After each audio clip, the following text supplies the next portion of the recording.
Aeg on lips eest ära võtta ja üks pärastlõunane niitmine teha. Lubasin Siimule ühe video ka teha ja osalt öeldes, ega ma täpselt ei tea, mis siin saama hakkab. Suure suuga lubasin veel, et tõmba selle kinnistul siin riketiga heina maha niimoodi, et tolmab, aga eks paistab, praegu on päike välja tulnud ja heina on eilsest vihmast juba kindlasti ära kuivanud, nii et kindlasti nii pehme see hein enam ei ole, kui ma lootsin. Aga vahetame vormi. Vorm vahetatud ja riistad välja.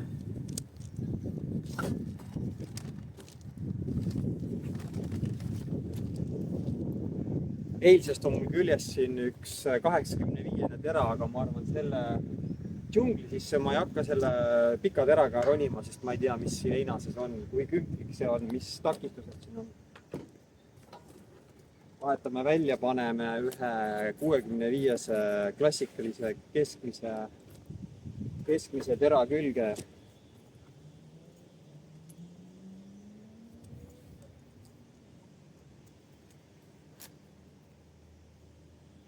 Päike on ilusti välja tulnud. Arvasin, et on siin fliise ja dressikaid ja mida kõike selga vaja panna, aga puhas nauding, päike paistab.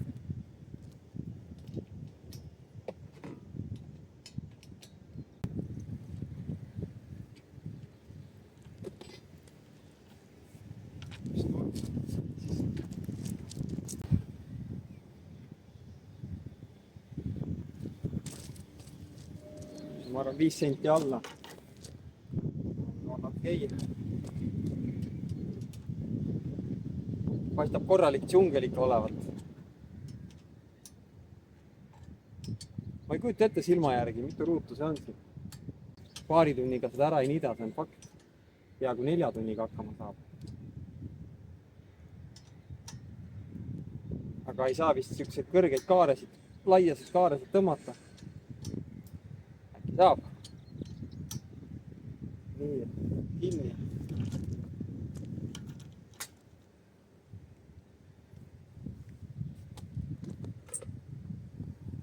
Luisud.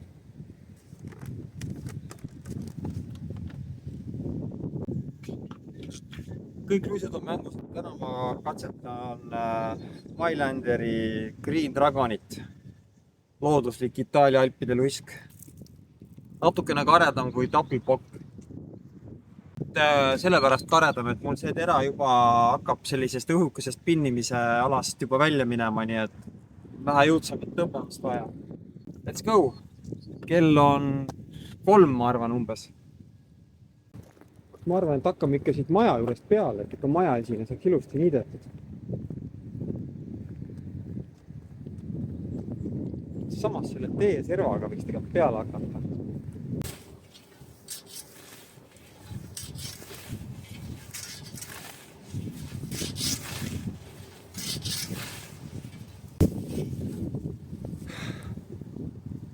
No ütleme, see kinnistu saab küll olema enda ja vikati proovile panek.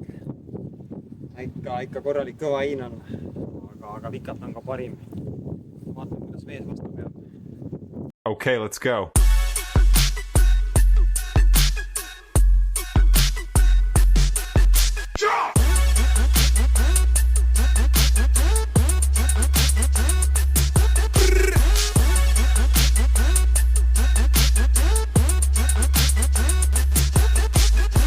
Okay, let's go.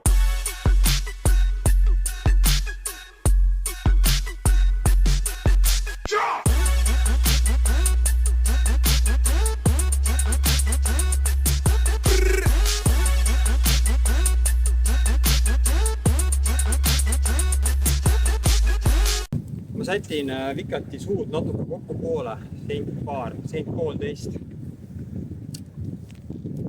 Et siin lavandunud kulu on all veel, et ei ole lihtne võtta liiga palju ette.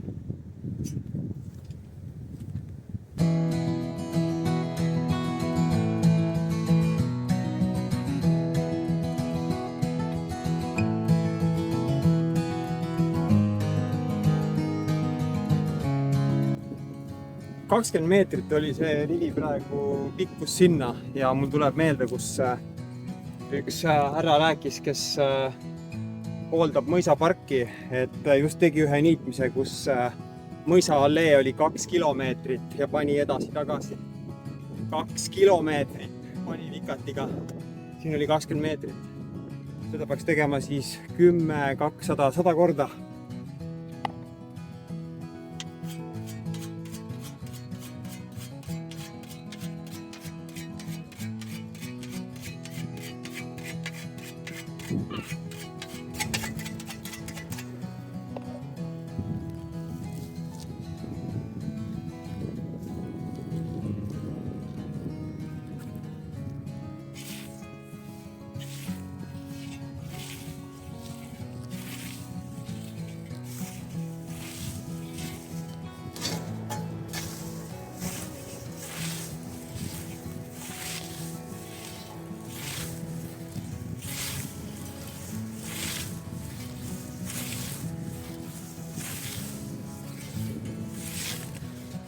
Tulin mina niitma ja nautima ja mõlemad vikatid võeti käest ära.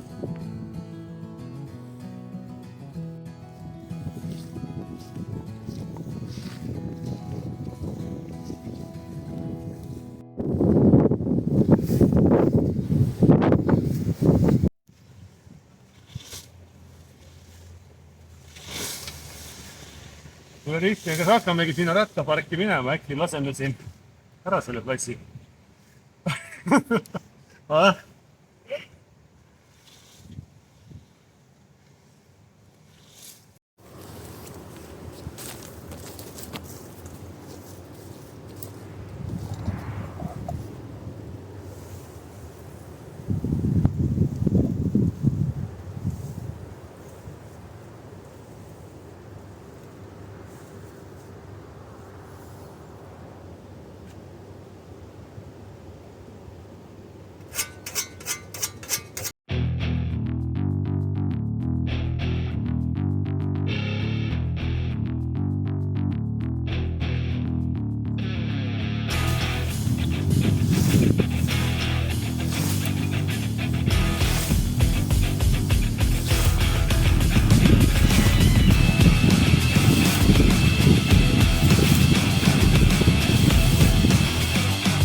Sealt see päris palju ära niidetud, siis mõtlesin, et tuleks tegelikult siit naabri aia äärest ka ära niita.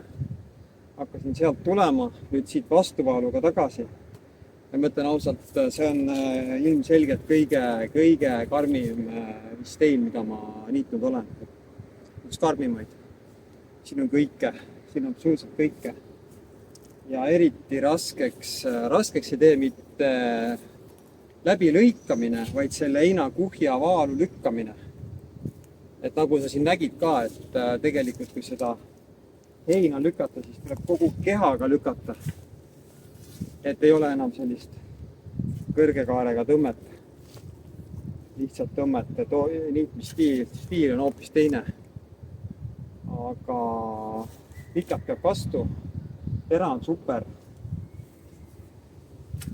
See käepide siit tõmmata, üli super, ma ei kujuta ette, ilma selleta käepideleta, mis ma siin teinud oleks.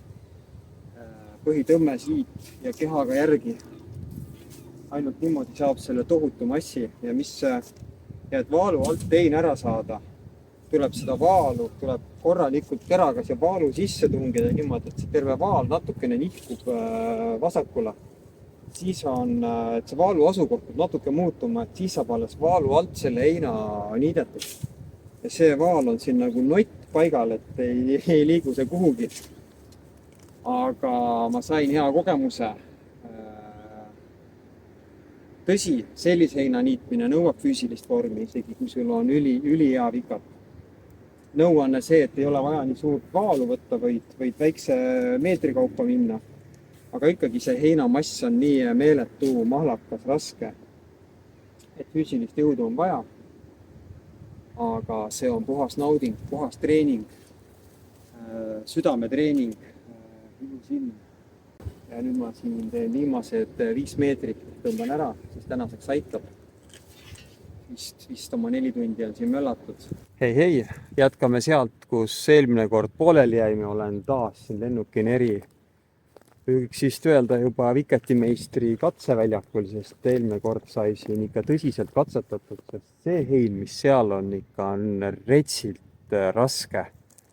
Läbilõikamine ei ole raske, vaid selle massivaalu lükkamine on päris hea pingutus. Sai testida ennast, sai testida vikatit.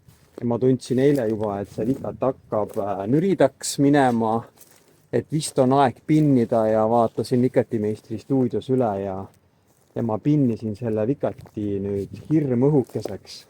Ja ma tahan nüüd katsetada, et kuidas ta tõmbab siin seda vähe madalamat heina. Teen ütleme niimoodi, et kere soojaks, enne kui ma sinna džunglisse kütan naadi ja linnuni nõgese juurde. Ja täna katsetan ma Rosuteki luisku. Ma olen seda tegelikult juba katsetanud ja see Rosuteki luisk üllatas mind täiega positiivselt. Andmete järgi on see Rosuteki Slovakkias tehakse, eks perekond teeb seda juba põlvkondi, on seda sealt Kaljumäestikust lõigatud ja tehtud. Ja kirjade järgi on selle tera suurus 6000 gritti, see on poleerimine, see on ju kui tavaliselt on vikatiluisud seal kusagil 200, 300, 400, 500 gritti jämedus, siis see on 6000 ja ma mõtlesin, et sellega ei ole võimalik vikatit luisata. Kuid üliõhukeseks tõmmatud vikati ja vee sees Rosuteki luisk tõmbab seda vikatit nii mõnusalt. Aga ma lähen kohe katsetama, kas mul see eelmine emotsioon oli õige. Let's go!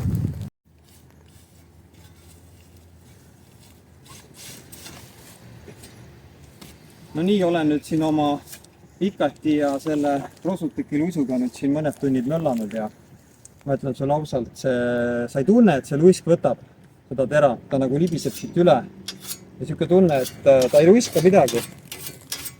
Kuid reaalsus on see, et kui sa ära luiskad, siis hein kukub, et ta teeb selle õhukese pinnitud vikati ikkagi täiega teravaks ja ta säästab seda vikati tera, nii et mul on teda ülivähe kulunud ja selle vikatiga ma niidan veel päris kaua.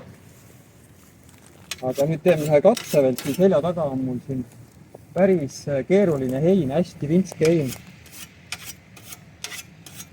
Tõmbame korralikult üle.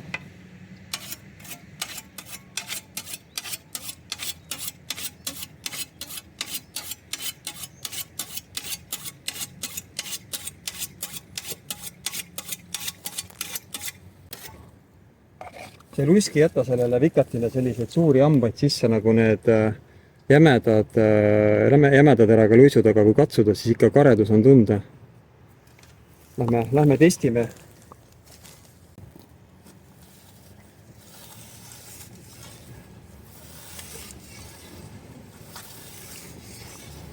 Siin on näha, vikataks nüridaks jäid need otsad kasvama.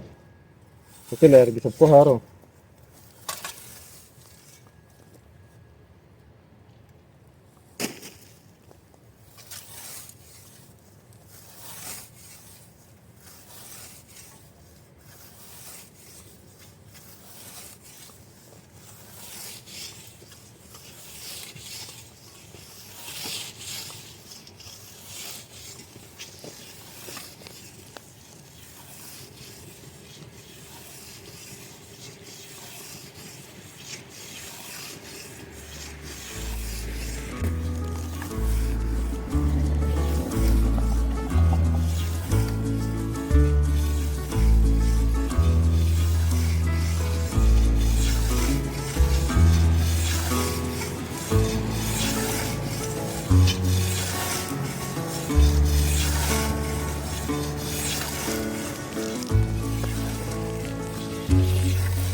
Nüüd võiks uuesti luisata.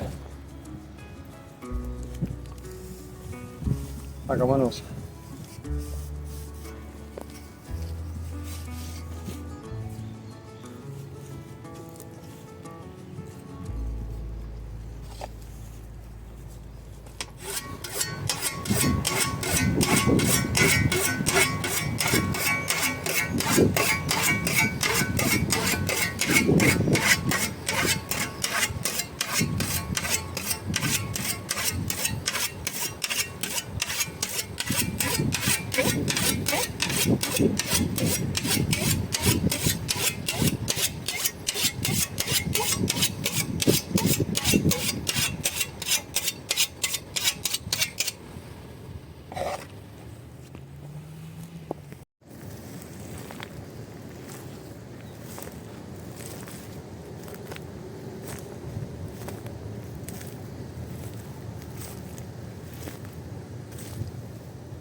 Kolmas päev siis olen siin Viljandis tegemas testniitmist, katseniitmist, panema proovile ennast, vikatit, luiske.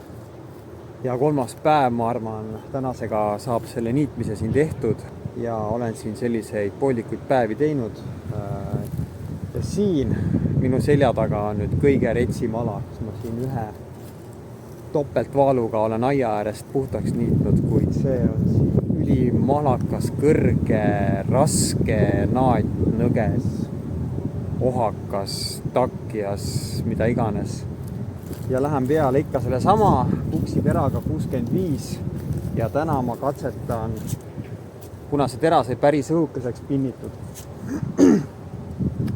Ja mõnevõrra on ta nüüd kulunud, aga tera on jätkuvalt mõnus õhuke, siis ma võtan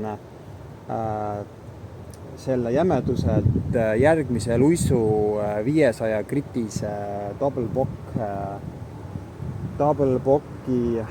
See on nüüd Itaalia alpidest välja lõigatud kivikamakas ja vaatame, kuidas see luisk sellele terale hakkab ja kuidas see tera sellele heinale hakkab.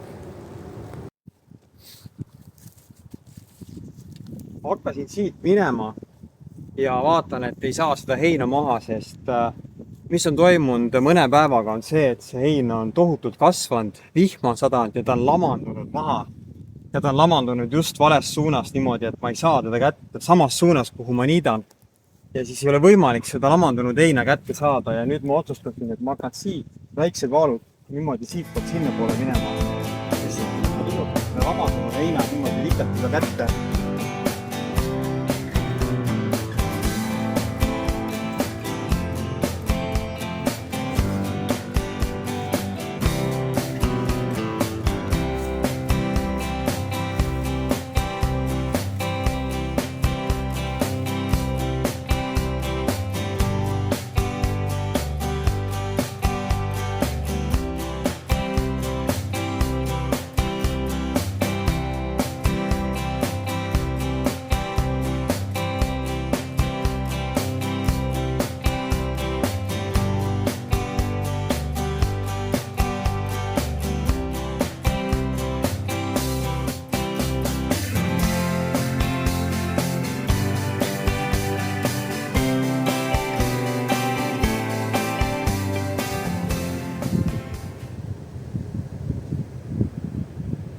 No nii, tahtsin neid piire kombata ja piirid sain ma kätte. Üks sõrmejämedused, mingisugused luuviljalised, ma ei tea, mingisugused põõsad siin. Päris kõvad ja sain hambad sisse vikati terale. Põõsaid puid ei maksa päris õhukese teraga võtma minna.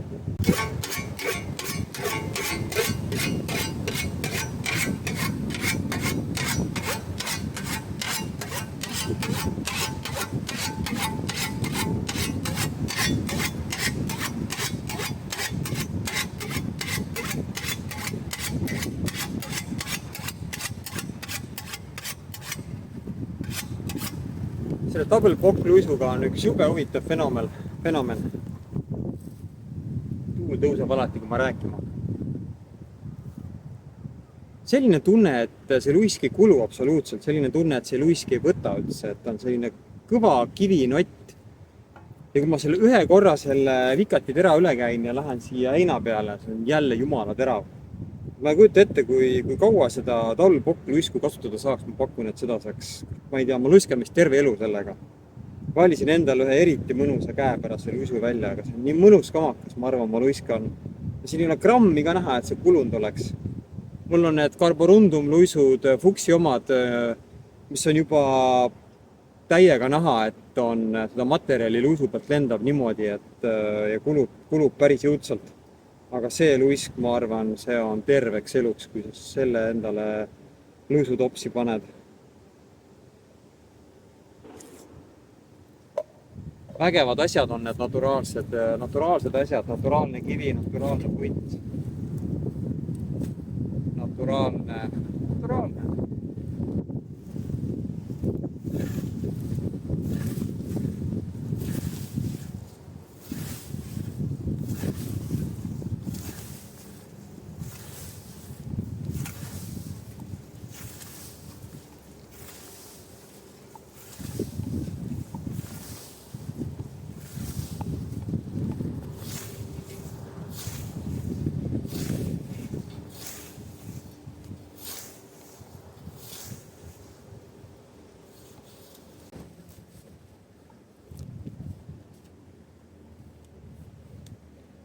Kurat, niitmine tõmbab ausalt öeldes, tuleb vist 1 või 2 auku rihmale juurde teha.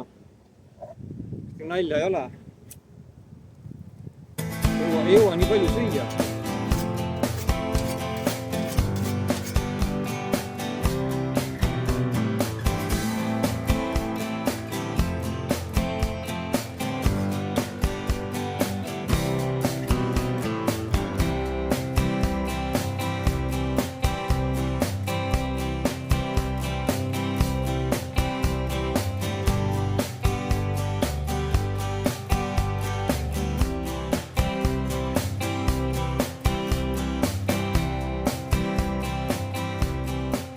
Absoluutselt raskesti pikalt pidiseb siit läbi selle taimestikku niimoodi iseenesest.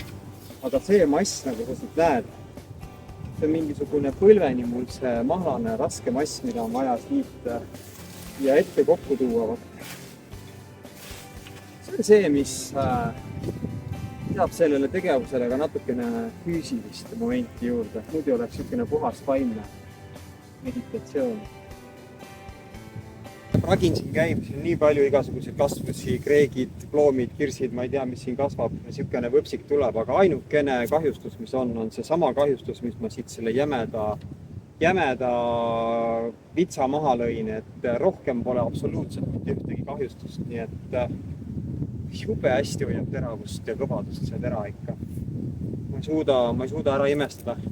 Ja kui sul on selline maakodu näiteks, kus on käest ära läinud ja kasvab hästi rammust pinnas, kasvab naat ja nõges ja kõik niisugune võpsik, siis juuni alguseks peab sul olema ikkagi see esimene niide tehtud.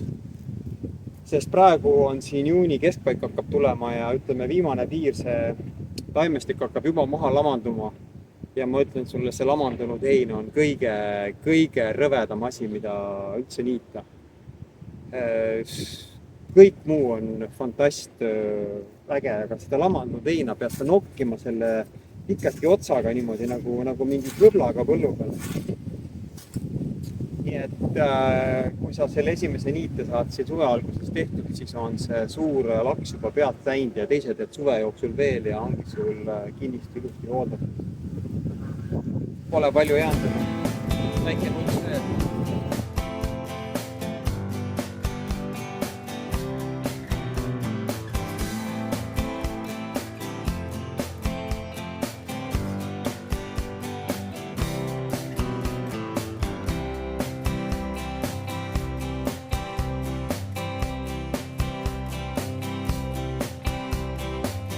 Läks circa 1, 2, 3, 4, 5, 4 tundi kokku vist 7 oli ennem, 11 tundi ja mis ma lõpetuseks ütlen?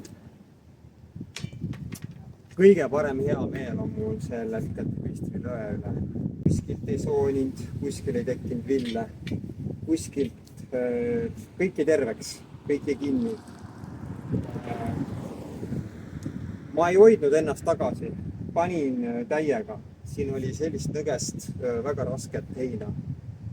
Ei pannud hullu loomulikult, olin mõistusega asja juures, kuid nii mõnigi kord pani see tera ikka mättasse ka, täitsa korralikult. Kõik pidas ja selle üle on mul kõige parem meel. Nii et selle 32 millimeetrise löega kannatab lammutada küll täiega. Et ei löönud siit kuskil kildu välja, ei hakanud käedida nokisema. Tera, see fuksi tera, ma ei tea, see Harstali tera väidetavalt on 5 kraadi veel kõvem, aga see fuksi tera on ka väga kõva. Siia tõmbas hamba sisse, kui sükest tõesti sentimeetri jämedust asja üritasin Vikertiga võtta. Oleks ta natukene vähem pinnitud tõmbim, siis oleks läinud muredeta. Ühtegi teist täket ei olnud. Puuvõsusid julmalt täis. Kive sai ka. Otsa sai päris mitu kivi. See oli jumala terve. Head niidusuve. Kütame, naudime, teeme trenni, teeme meditatsiooni.